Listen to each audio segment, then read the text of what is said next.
बिस्मिल्लाहिर्रहमानिर्रहीम। बच्चे, linear congruence की टॉपिक को हम लोग डिस्कस करेंगे जो कि पेज नंबर 44 के ऊपर है हमारे पास।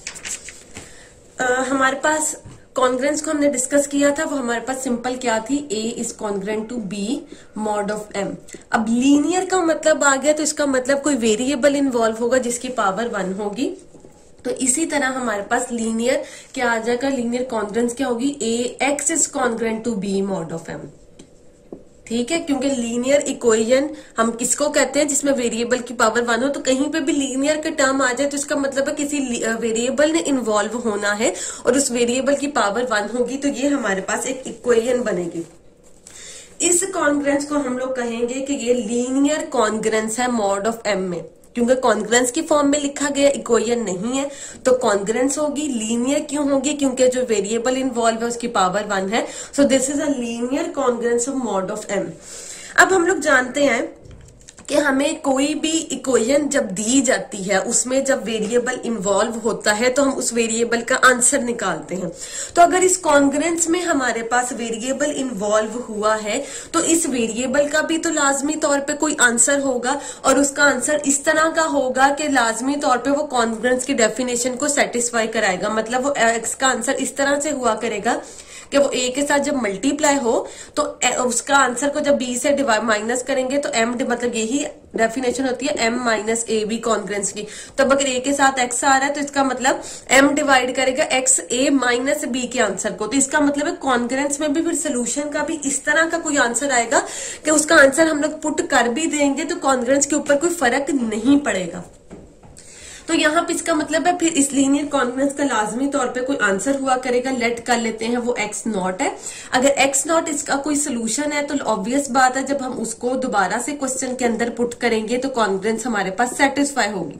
सोल्यूशन तो कहते ही इस चीज को है कि जब हम उसका आंसर दोबारा से क्वेश्चन में पुट करें तो क्वेश्चन सेटिस्फाई हो। तो अगर इसका आंसर लेट कर ले एक्स नॉट निकलता है तो हम उसको दोबारा से पुट कर सकते हैं। कॉन्ग्रुएंस की डेफिनेशन अगर लगाई जाए तो आएगा M A X not minus B. ये हमने कॉन्ग्रुएंस की डेफिनेशन लगाई। अब डेफिनेशन लगाने के बाद ये दोनों टर्म्स डिवाइड हो रही हैं तो बाय डिविजिबिलिटी हम लोग जानते हैं अगर ए डिवाइड करता है बी को तो there exist some integer C such that B is equal to A सी।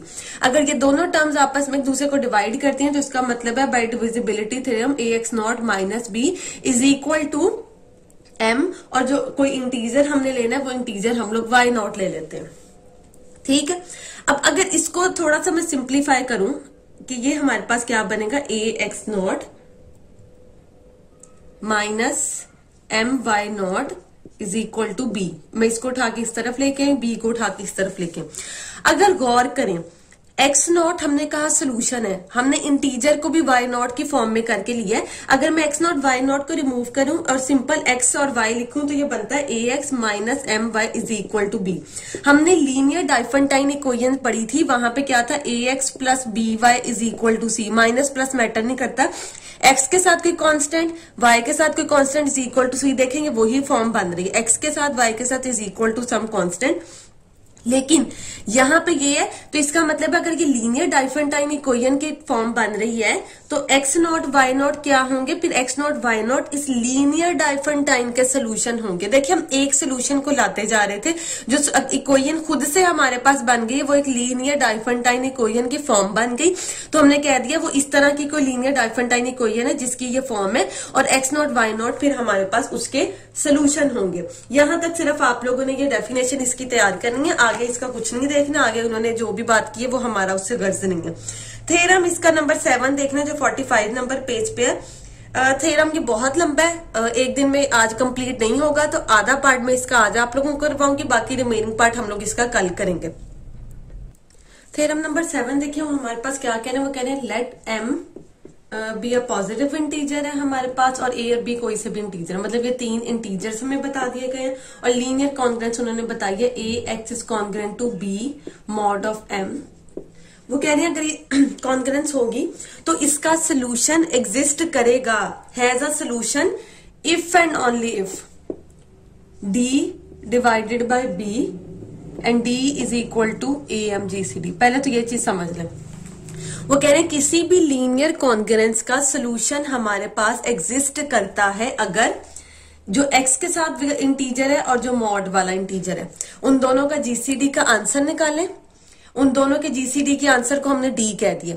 अब उन दोनों के जीसीडी का आंसर अगर दूसरे इंटीजर को डिवाइड करता है तो लीनियर कॉन्ग्रुएंस का सॉल्यूशन एग्जिस्ट करेगा। दोबारा से सुन लें, ए इंटीजर और एम इंटीजर का जीसीडी का आंसर जो आएगा, अगर उस जीसीडी का जो आंसर है वो तीसरे इंटीजर को डिवाइड करता है, ये प्रॉपर्टी होल्ड करती है, तो हम कहेंगे लीनियर कॉन्ग्रुएंस का सॉल्यूशन एग्जिस्ट करता है। अगर तो फिर ये एग्जिस्ट करता है तो हम कहेंगे इन केस, अगर वो अगली बात क्या करें, एक बात तो यहाँ पे कंप्लीट, इससे अगली बात कह रहे हैं in case D divided by B the congruence had D mutually incongruent. Mutually incongruent का मतलब होता है डिफरेंट, म्यूचुअली इनकॉन्ग्रुएंट सॉल्यूशंस। अब वो कहते हैं अगर तो हमने कह दिया ये सॉल्वेबल है तो एक से ज्यादा सॉल्यूशंस भी तो एग्जिस्ट कर सकते हैं हमारे पास। तो वो कहते हैं अगर तो ये चीज सॉल्वेबल पहले यहां तक प्रूव हो जाएगी, तो प्रूव हमने ये चीज करनी है कि इसके डिफरेंट सॉल्यूशन, म्यूचुअली इनकॉन्ग्रुएंट का मतलब है डिफरेंट सॉल्यूशन जो हमारे पास एग्जिस्ट करते हैं उनकी तादाद डी से ज्यादा नहीं हो सकती, वो डी तादाद तक ही, मतलब डी का मतलब अगर जीसीडी का आंसर 2 है तो 2 डिफरेंट सोल्यूशन एग्जिस्ट करेंगे, डी का आंसर 3 है तो 3 डिफरेंट सोल्यूशंस एग्जिस्ट करेंगे। तो जो भी जीसीडी का आंसर आएगा उतने नंबर ऑफ सोल्यूशंस ही हमारे पास एग्जिस्ट करेंगे। इस बात पे तो बाद में जाना, पहले हमने ये चीज को प्रूव करना है कि AX और ये वाली जो चीज है वो इफ एंड ओनली इफ उसका सोल्यूशन हमने एग्जिस्ट करवाना है। तो इफ एंड ओनली इफ चीज की बात है तो पहले हम लोग ये कह देते हैं, एक चीज को लेके स्टार्ट करते हैं और इस चीज की तरफ प्रूव करेंगे। तो पहले हम कह देते हैं कि AX is congruent to B mod of M, इसका सोल्यूशन एग्जिस्ट करता है, ये चीज लेट करेंगे और दूसरी चीज को हमने प्रूव करना है। अगर इसका सोल्यूशन एग्जिस्ट करता है तो ये कॉन्ग्रुएंस में है, तो बाय डेफिनेशन कॉन्ग्रुएंस हम क्या लिखेंगे, M डिवाइड करता है AX माइनस B को। अब बाय डिविजिबिलिटी दोनों चीजें डिवाइड करती हैं तो कोई ना कोई इंटीजर एग्जिस्ट करेगा, तो हम लिख सकते हैं AX minus B is equal to M some integer Y, क्योंकि हमने डेफिनेशन में भी Y के फॉर्म में ये इंटीजर लिया था, यहाँ पे भी Y के फॉर्म में ले लेंगे। Y को उठा के उस तरफ लेके आए तो AX minus MY is equal to B आ जाता है। हमने डेफिनेशन में भी ये कहा था कि करने के बाद हमारे पास लीनियर डाइफेंटाइन इक्वेशन की फॉर्म बनती है। आप लोग जरा लीनियर डाइफेंटाइन वाले टॉपिक के ऊपर आए, जो पेज नंबर 24 के ऊपर हमने एक थ्योरम किया था उसके ऊपर आए, क्योंकि बस वो अप्लाई करना है तो हमारा आंसर यहां से कंप्लीट हो जाएगा। वो हमारे पास थ्योरम क्या था, वो कह रहे थे कि लीनियर डाइफेंटाइन, पहले मैं वो थ्योरम लिख दूं कि AX plus BY is equal to C, ये लीनियर डाइफेंटाइन इक्वेशन है, इसका सोल्यूशन एग्जिस्ट करता है अगर कंडीशन क्या है, A और B का जीसीडी का आंसर हमारे पास D हो और D डिवाइड करता हो C को। ये हमने पहले का थ्योरम लीनियर डाइफेंटाइन का किया, पहले वो समझ ले। AX plus BY is equal to C, अंदर वाले दोनों इंटीजर्स A और B का जीसीडी का आंसर D आता है और आंसर D बाहर वाले इंटीजर को डिवाइड करता है। ये चीज हम प्रूव कर चुके हैं, यही रिजल्ट यहाँ पे अप्लाई करेंगे। अब इसका मतलब है अंदर वाले दोनों इंटीजर्स X और Y के साथ वाले इंटीजर का अगर हम यही थ्योरम अप्लाई करें, इंटीजर का हमारे पास जीसीडी एग्जिस्ट करेगा M, लेकिन अब यहाँ पे A और B थे अंदर, हमारे पास A और M है, तो हम कहेंगे A और M का जीसीडी हमारे पास क्या एग्जिस्ट करेगा, D। वो जो जीसीडी आता है वो बाहर वाले को डिवाइड करता है, तो हमारा जो जीसीडी आएगा वो बाहर वाले B को डिवाइड करेगा। यही चीज तो हमने प्रूव करनी थी कि D डिवाइड B करता है, अगर D AM का जीसीडी हो तो ये हमारे पास आधी बात तो कंप्लीट होगी। उसके बाद इसी थ्योरम को, लीनियर डाइफेंटाइन वाले थ्योरम को अगर आप लोग देखें, उसके बाद इन्होंने कहा था कि उसका पर्टिकुलर सोल्यूशन X डैश और Y डैश भी एग्जिस्ट करता है।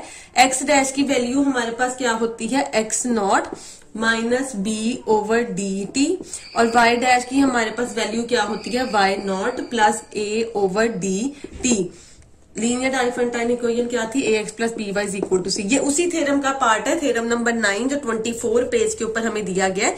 तो पहले हमने इसका ऊपर वाला रिजल्ट अप्लाई करके अपना थ्योरम का एक पार्ट कंप्लीट किया। अब देखिए अगर उस लीनियर डाइफेंटाइन के 2 सोल्यूशन एग्जिस्ट करते होते हैं तो हमारे भी फिर ये जो लीनियर डाइफेंटाइन बनी है इसके भी 2 सोल्यूशन एग्जिस्ट करेंगे।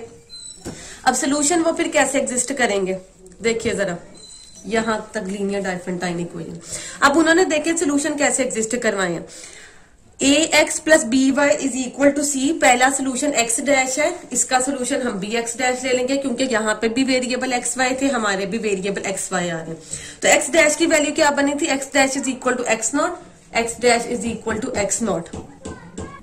तो देखें एक्स नॉट आ गया, उसके बाद अभी हम इन दोनों से डील कर रहे हैं। एक्स नॉट के बाद माइनस का साइन था, अगर इक्वेशन प्लस में थी तो यहाँ माइनस का साइन था, हमारी इक्वेशन माइनस में तो साइन फिर क्या आ जाएगा प्लस का, मतलब ऑपोजिट साइंस आने। इक्वेशन प्लस में यहाँ पे माइनस आया, हमारे इक्वेशन माइनस में, तो हमारा आंसर प्लस में आएगा। उसके बाद उन्होंने बी ओवर डी लिखा है, बी ओवर डी का मतलब जो वाई के साथ इंटीजर आ रहा है वो, और जो जीसीडी लिया है हमारा वो। हमारा y के साथ इंटीजर क्या आ रहा है m, और जीसीडी हमारा क्या है d, और t integer as it is लिखते हैं। एज इट इज अब y डैश की वैल्यू निकालेंगे, y dash is equal to y not. अब देखें अब साइन जो यहाँ पे आएगा वही साइन प्लस प्लस ही है, तो हमारा माइनस है, तो हमारा यहाँ पे क्या बन जाएगा माइनस आ जाएगा। आगे देखिए अब a ओवर d, अब x के साथ जो इंटीजर है उसको डिवाइड करना है, हमारा x के साथ इंटीजर क्या है a, तो हम लोग लिख देंगे a ओवर d t। ये हमारे पास पर्टिकुलर सॉल्यूशंस के आंसर आ जाएंगे जो हमारी लीनियर डाइफेंटाइन इक्वेशन बनी है उसके अकॉर्डिंगली, और हमने ये किसके अकॉर्डिंगली निकाले हैं, जो हम लोग ऑलरेडी प्रूव्ड कर चुके थे जनरल लीनियर डाइफेंटाइन इक्वेशन का सोल्यूशन। उसी के थ्योरम के दोनों रिजल्ट्स को इस्तेमाल करते हुए हमने अपने उसके पहले सोल्यूशन का आंसर को प्रूव किया और उसके पर्टिकुलर सोल्यूशंस को कह दिया कि हाँ अगर वो सॉल्वेबल होता है तो उसके सोल्यूशन एग्जिस्ट करते हैं, एक्स नॉट वाई नॉट की फॉर्म में भी एग्जिस्ट कर सकते हैं, एक्स डैश वाई डैश की फॉर्म में भी एग्जिस्ट कर सकते हैं। अब हमने प्रूव ये चीज सारी करनी है कि पहले तो ये सॉल्यूशंस हमारे पास ज्यादा सारे एग्जिस्ट करते हैं, और लास्ट में प्रूव करेंगे कि इनकी तादाद डी से ज्यादा नहीं हो सकती। तो बच्चे देखिए हमने प्रूव कर दिया यहाँ तक कि हमारे पास अगर कोई भी लीनियर डाइफेंटाइन इक्वेशन आती है तो उसके सोल्यूशन एग्जिस्ट करेंगे। अब अगर हम लोगों ने यहाँ से एक छोटी सी कॉन्ग्रेंस खुद से लेट करनी है, X not plus M is congruent to X not mod of M, हम क्यों लेट करने, देखिए अभी तक हमने ये काम किया है कि हाँ वो सॉल्वेबल है, उसके सोल्यूशन एग्जिस्ट करते हैं। सेकंड चीज हमने अब ये प्रूव करनी है कि उसके एक से ज्यादा सोल्यूशंस एग्जिस्ट करते हैं, म्यूचुअली इनकॉन्ग्रुएंट डिफरेंट सोल्यूशंस को पहले हम कहेंगे एग्जिस्ट करते हैं।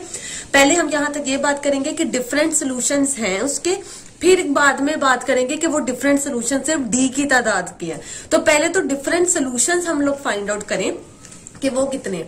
अब देखिए जरा, अगर इसलिए हमने खुद से कॉन्ग्रेंस लिया, देखें कॉन्ग्रेंस सेटिस्फाई होती है कि नहीं, कि m डिवाइड करता है X not plus m minus X not को, तो देखें m इसको डिवाइड कर देगा, तो मतलब ये कॉन्ग्रेंस हमारे पास सेटिस्फाई है।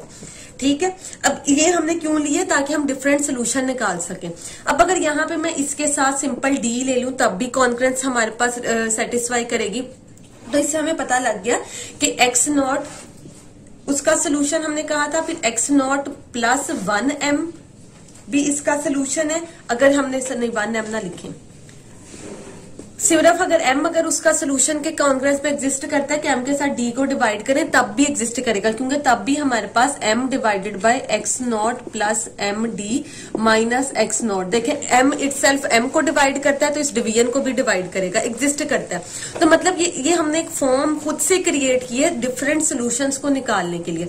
तो एक्स नॉट पहला सोल्यूशन कह देंगे, दूसरा सोल्यूशन m प्लस डी ये वाला आ गया, प्लस अगला सोल्यूशन कह देते हैं x plus 2m over D, फिर अगला कह देते हैं x not plus 3m over D, फिर अप टू सॉल्व करते जाएंगे, हम लोग कह देंगे एक्स नॉट प्लस कोई कांस्टेंट ले लेते हैं कि वहां तक d minus 1m over D तक ये हमारे पास सोल्यूशन एग्जिस्ट करेंगे। ये हमने कैसे फॉर्मेट किए, हमने पहले सिर्फ m के साथ कॉन्ग्रेंस की, वो सेटिस्फाई हुई, फिर हमने उसके साथ d को डिवाइड किया, वो भी सेटिस्फाई हुई। तो हमने क्या लिया, पहले ये वाली टर्म, फिर 2m ओवर डी, फिर 3m ओवर डी, फिर अप टू सॉल्व हम जाते जाने, तो हमने कह दिया फाइनाइट नंबर ऑफ स्टेप्स तक इसके सोल्यूशन हमारे पास एग्जिस्ट करेंगे जो कि डिफरेंट है। देखिए हर सोल्यूशन एक दूसरे से डिफरेंट है। कल अब हम इस चीज को प्रूव करेंगे, जो डिफरेंट सॉल्यूशंस हमारे पास एग्जिस्ट करते हैं इनकी तादाद या इनकी क्वांटिटी उनके जीसीडी से ज्यादा नहीं हो सकती। तो जीसीडी हमने डी निकाला था, तो ये चीज प्रूव करेंगे कि डी कॉन्ग्रुएंट सॉल्यूशन ही हमारे पास एग्जिस्ट